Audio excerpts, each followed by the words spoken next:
sobrang awkward po nung kamay ko. So sabi ko po kay Direk nung photoshoot, Direk, okay lang po ba cover ko na lang po yung boob ni Jen para mas comfortable po ako, tsaka para hindi po siya mahirapan mag-cover ng boob niya.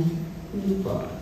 Jen, ngayon narinig mo yung sinabi ni Caris, nung shoot, anong naramdaman mo habang hawak ni Caris? Ako mas okay po sa akin kasi mas ikakaganda ng poster yung gano'n. At saka sobrang comfortable po kasi namin talaga sobra sa isa't isa na parang kami naglalaro sa set. So pag yung gano'ng shoot, okay naman. So walang awkwardness? Wala. Tapos sa movie ba? Kasi kami iniisip namin baka may lesbianism sa pelikula, kaya gano'n ang posing niyo. Yes po. Okay. So, ikinonect niyo doon. So, meron kayong lesbian scenes.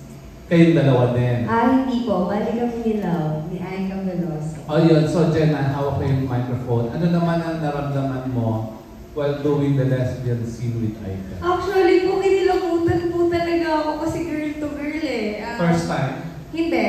Na-try ko na before. So, nung na-try ko sa kanya, iba kasi yung chemistry namin. So, kinikilabutan ako habang ginagawa ang scene namin. Panoorin niyo na lang po. Panoorin niyo na lang po kasi iba po talaga yung ginawa namin dito. Kaya kikilabutan po talaga. Ikaw, Aika, bakit kinilabutan sa'yo si Jen? Hindi ko rin po alam, pero for me naman po, as a katrabaho si Jen, super comfortable, and then super ate-ate, and super friends lang talaga. Wala kami naging ilangan and all sa buong cast, and then syempre kay Direk siya yung tumulong sa amin na ma-develop yung mga kailangan namin ilabas habang ginagawa yung mga scene. Pang ilang lesbian scene na yan? Girl to girl. Siguro mga 3 or 4 po. So, hindi na ako ganun hindi na ako ganun panibago sa girl to girl. Pero iba talaga yung kay Jen. So, ayun, hopefully, abangan niyo po guys kasi marami talaga unexpected scenes. Pwede mong pakimension yung iba mo na nagawa, yung 3 or 4 films na may lesbianism?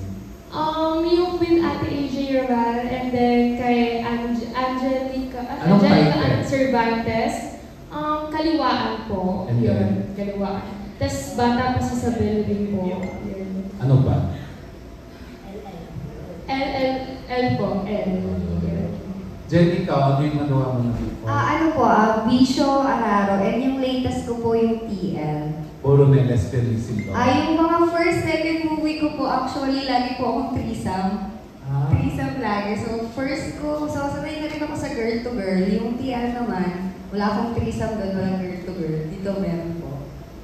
Ayun, last na lang sa inyong dalawa, diretsong tanong. Sa tunay na buhay ba, naka-experience na kayo ng girl to girl? Ako po, yes. Kasi na-curious ako before sa pagkatao ko, bakit gano'n? Pag nanonood kasi, okay lang ba? Sabihin ko, pag nanonood kasi ako ng porn, nagkaka-interest ako sa girl to girl. So, tinry ko before. Ano na-realize mo? Mas gusto ko pa rin yung lalaki. Masarap lang talaga kumain ng babae. Thank you, Jen, for being honest. Uulitin mo ba ang pagkain na yun? Of course! So, pero hindi ka lesbian? Curious ka na? Curious po. Pero feeling ko may bi personality talaga ako. Yes po. May boyfriend ka ba? Wala po. 2 years na akong single. Okay. Thank you for being honest, Thank Jen. you po. Ikaw ay ka, in real life, nagka-girl-to-girl experience. So, ako po wala po talaga ako nag-experience para sa mga men lang po talaga, ganun. Into men talaga ako, hindi into girls, ganun. Pero ewan ko may time kasi na nagkaka-crush talaga ako sa girls. Ewan ko, tapos nung habang nagsisit kami ni Jen, super nagagandahan talaga ako. Parang sobrang Diyosa niya, ganun. Kaya, sobrang sarap niya talaga katrabaho. Iba yung feeling na kapag siya, alam mo yun, like unlike sa ibang mga naka-work ko, siya yung the best. Normal naman yung nagkaka-crush sa babae. Oo, pero minsan kasi parang napipil ko na parang alam hinahawakan nila yung body ko. Ewan ko may mga ganun akong feels. Ewan ko kung normal yan na. Pero ayun yung feel ko minsan, parang feeling ko dumidikit sila sa body ko. Or ano kayang feeling if hahawakan ko yung isang girl na may karelasyon talaga ako. Like, hindi yung puro libog lang. Paano kung may relasyon kami? Ganun. Iniisip ko rin yung minsan. So, hindi ko alam kung normal or what. Pero siguro katulad din kay Jen, parang napapaisip din kami rin talaga. Curious ka. Yeah, curious din po. Last na ay ka, sino ang celebrity crush mo na babae? Actually, si Catherine po, super nagaganda ko sa body niya. And then, super fit niya kasi. Ibang-iba talaga yung aura niya sa madlang people. Catherine Bernardo. Catherine Bernardo. Okay, thank you and congratulations. Thank you po. Thank you. That was Robel Gonzalez of Pepe Nahataw. Up next, we have Alan Santon of Stars for the Kids. Hello, good morning everyone. Tanong ko lang dun sa cast members, sa dami ng mga, I don't know kung first time niyo bang Viva Max to or maraming beses na. Pero what are the challenges you encounter during this Kulong movie? Ano yung mga challenges that you encounter? Not giving too much about the scene or everything. Siguro JD first. Challenging po. Siguro, yung challenging sa akin is yung paano ko ihiwala yung character ko na nagawa ko na sa mga past movies ko. At paano ihiwala yung character ko dun sa mga ibang character na napanood nyo na sa Viva Max. So, yung parang, regarding naman doon pag nasa taping, wala naman masyado kasi sobrang ginaid kami ng director namin at yung mga co-stars ko, sobrang solid lang. Ito yung siguro, itong film na ito yung pinaka-solid na bonding na nagawa kahit ilang days lang kami doon. So, thank you. Ay ka. Super, wala po kasi talaga akong masabi sa mga ka-characters ko and then lalo na kay Direk C.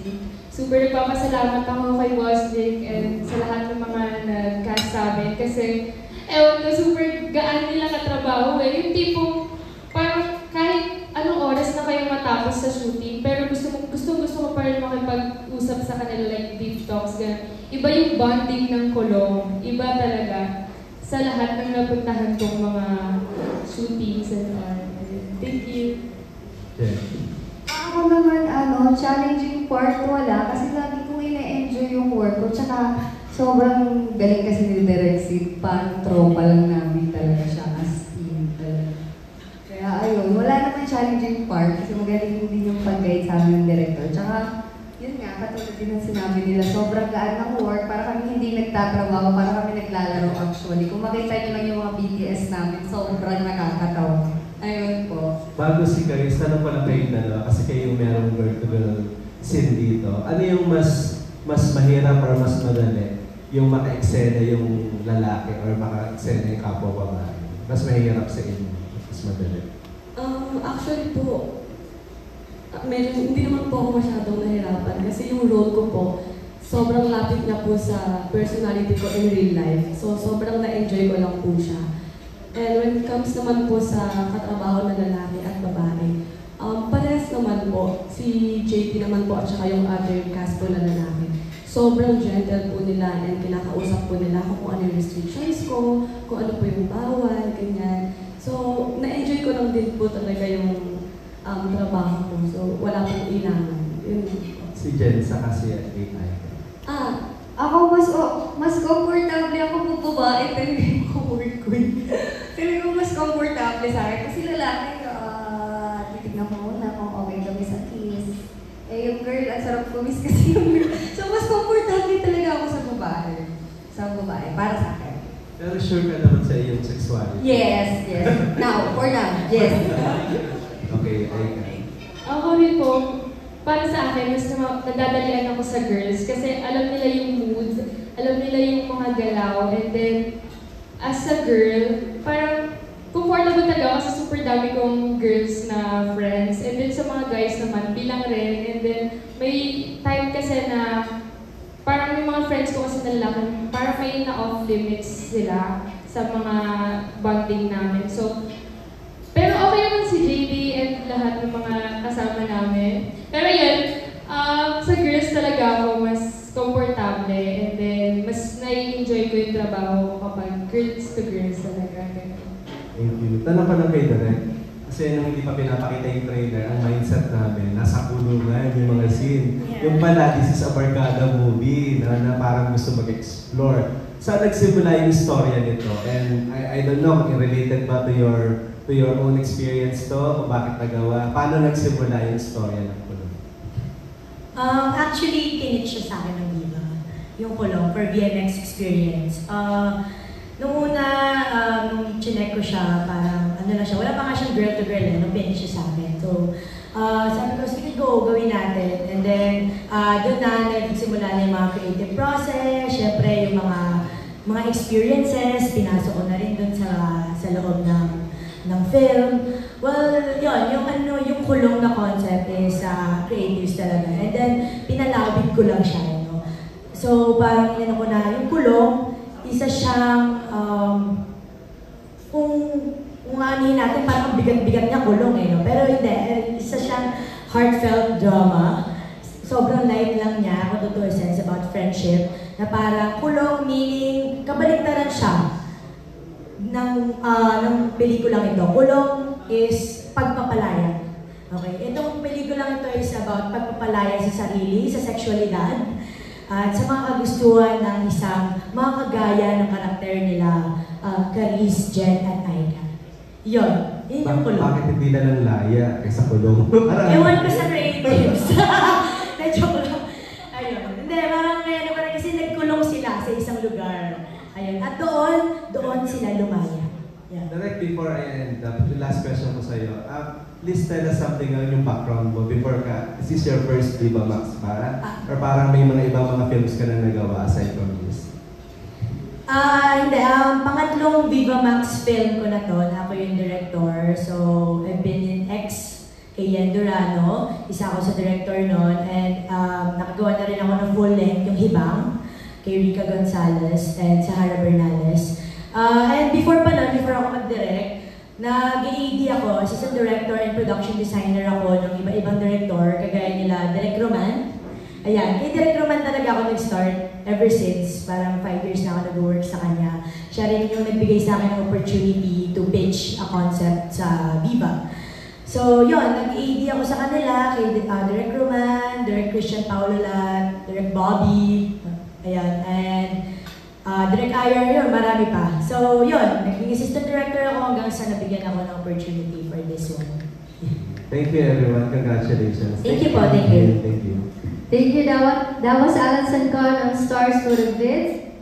Up next, we have Richard Paglicaon of Lionheart TV. Hello everyone, good afternoon. For the cast lang, gusto ko lang every time nasasala kayo, especially sa mga intimate scenes, ano yung parang mga questions ninyo, especially kay Direk, and reservations nyo bago nyo gawin yung isang intimate scene? Start tayo kay JP. Actually po, bago kami mag-start ng taping, meron kaming intimacy workshop kay Direk Sig. First time ko nga lang pong naranasan din na mag-intimacy workshop. Tama, Direk yung tawag, intimacy workshop. Intimacy workshop. Opo yun. Tapos, doon po namin na ako, para sa akin, based on my experience, nung naranasan ko yung workshop na yun, nawala yung namin, inhibitions sa isa't isa. Pero nandun pa rin yung, mas nalaman namin yung restriction at saka doon na-build din yung yung respect ba sa kapwa mo actors. Kasi pag actor ka, diba, dapat nandun pa rin yung respect ko kahit na love scene yung ginagawa namin. So yung tanong ko is, bakit, ano po, sir, para? Yung first question ko is, may mga questions ba kayo kay Direk bago kayo sumala? Especially sa isang intimate scene. And also, kung may mga reservations kayo na sinasabi before kayo sumala. Ako po kasi bilang, pag ako po yung ka-eksena ng babae, tatanong ko po, tinanong ko kayo, diba? Parang, anong restrictions nyo po? Ano po yung, kung ano yung bawal na halikan, gano'n. Pero sila naman po din nagsasabi, okay, huwag ka mahiya. Tapos, gagawin naman po kung ano yung kinoryo ni Direk. Thank you. Ako po, nung sa tinanong lang po namin yung pagkakasunod-sunod ng mga gagawin, and then naging okay naman po, nasagot naman po ni Direk Sig lahat. And then tuloy-tuloy na po, naka 2 takes lang, gano'n. And then yung iba pong takes is safety lang, and then okay naman po. Okay po bang magtrabaho yung Direk Sig. Nasasagot naman niya po lahat ng questions. And then kung ano yung mga kailangan namin gawin talaga para maging perfect talaga yung mga scenes. Thank you. Ano po ulit yung question? Kung may mga may mga tinatanong pa kayo kay Direk? Kay Direk, wala naman kasi akong restriction, so kay Direk, minsan nagugulat na lang si Direk doon dahil wala akong restrictions. Okay naman, tsaka si Direk, gusto namin kasi magpasaya siya actually. Doon sa scene namin dalawa, pinag-usapan talaga namin, which is wala talaga sa script yun. Kasi gusto namin magpasaya sa Direk Sig, tsaka syempre competitive kami na good way, kailangan maganda yung ano namin. So, sa restrictions, wala naman. And guidance ni Direk Sig is sobrang helpful po talaga. Thank you. Hello po. Sa akin naman po, tinatanong ko po si Direk Sig before po mag-intimate scene na, Direk, magmumuon po ba ako? May mga ganong time po. Or like, Direk, dahan-dahan lang po ba? Direk, okay lang po ba yung posisyon ng katawan ko? Nagpapaguide po talaga kasi alam ko naman po na hindi pa ako ganun kagaling. And na-touch po ako sa isang scene ko. After po nung love scene na yun, as in pagkatapos, tinanong po ako ni Direk Sig, okay ka lang? Okay lang? Sure ka? Okay ka lang? Ganun. So parang, ina-assure niya po ako na andyan siya for me, na hindi ako mababastos, gano'n. And lagi po make sure ni Direk Sig na walang extra manonood aside sa kung sino lang yung important na nandun. So ayun po, thank you po Direk Sig sa pag-guide sa akin. Yun po. Ganda na ng Direk Sig. As a female director kasi, ano na lang yung pinakamadali and pinakamahirap, challenging para sa'yo na gawin yung mga ganitong klaseng exam? Pinakamadali?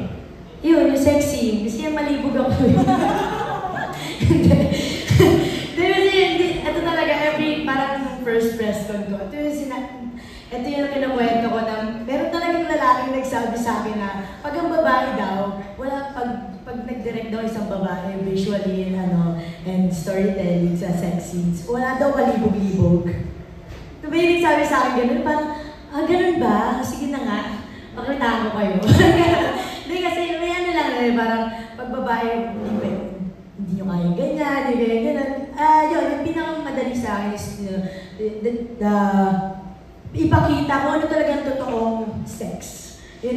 Paano talaga siya pinapakita at kung paano talaga nape-pleasure ang isang babaeng manonood sa mga ganitong pelikula. Ang pinakamahirap sa akin is siguro yung paano ko i-differentiate yung sarili ko sa male gaze. Kasi syempre, di ba, may mga ganun na parang pag gumawa ka ng isang pelikula, sabihin sa'yo parang ang male gaze na mga ayun, pero hindi ko naman siya masyadong iniisip. Basta ako, I'll just tell my story, ayan, kung paano, basta marirespeto ko yung mga actors and na-assure ko na okay sila lagi at maayos sila acting-wise, na satisfied sila sa acting nila. Then, more than the sex scenes, of course. Yun.